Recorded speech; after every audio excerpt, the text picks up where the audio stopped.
Hey everyone, it's Matitude22 here with another figure review. Today we're looking at the DC Comics Multiverse Collect and Connect King Shark Wave. This is Zoom from the Flash TV series. Now I gotta say, I definitely like this figure. He's got a lot going on sculpt-wise. When it comes to Mattel, the articulation is always going to be a little sus. But there is a lot going on with this figure. Definitely the second best in the line, in the wave, sorry. Looking at the face sculpt, it looks really good. It's a little hard to see, but it just looks really nice. I like the kind of stitching over the mouth. It's painted silver. Stands out really nice. His eyes are kind of slightly painted silver, very small, but it looks good. There is a good amount of sculpting. The logo on the chest looks nice, and that's definitely sculpted on. And some of the trim is, for the most part, it's painted, but it is painted very well. It does look nice, stands out. Definitely looks nice. I like the lightning effect here. It's definitely stuck on, and that can be kind of a pain sometimes if you want to pose them without it, but it does look nice, and it is a piece that's reused from the old DCUC Superman Red and Blue. They did remove the S, or they sort of filled it in, but you can kind of still see the shape of the Superman logo. But it definitely looks better. If you recall the DCUC White Lantern Flash, it still had the S, and it definitely was a big problem.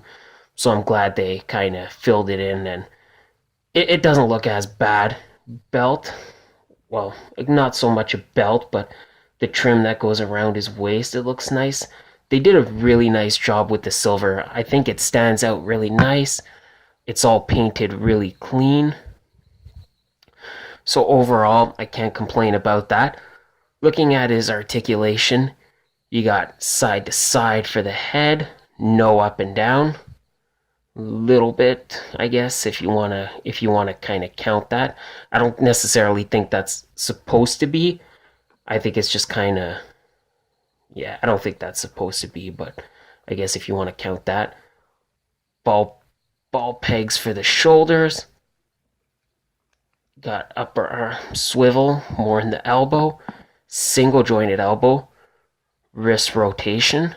Now for the ab crunch, he does get a good amount of forward and a decent amount of backwards.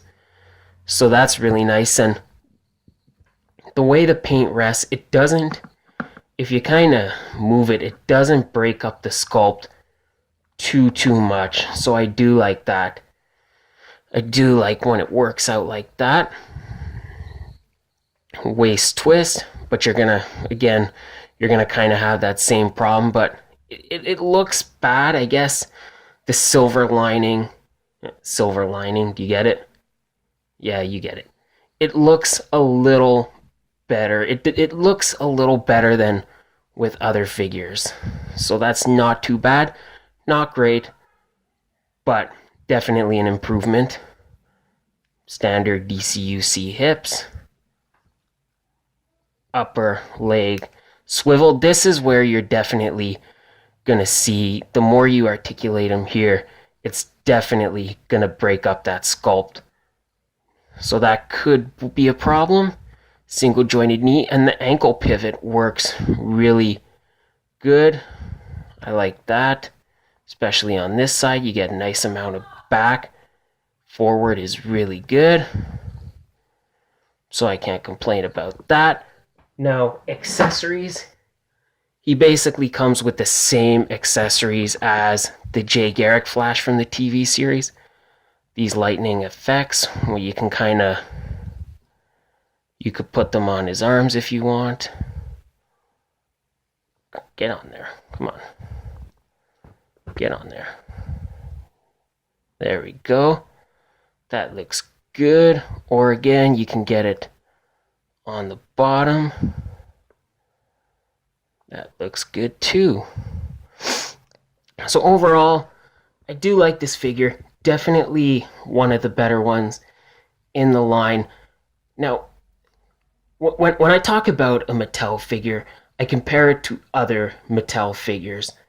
At a $20 price point, this is a nice version of Zoom, sorry. If you want to get the DC Collectibles version, it's gonna be a little bit better in terms of articulation and sculpt. But for a $20 price point, this guy is definitely not bad. I think if you pick him up, I think you will feel good about that purchase. And I suggest you pick him up because he is a nice figure. So once again, thanks guys for watching. Please like, share, leave a comment, and subscribe. And I will catch you guys next time. Peace.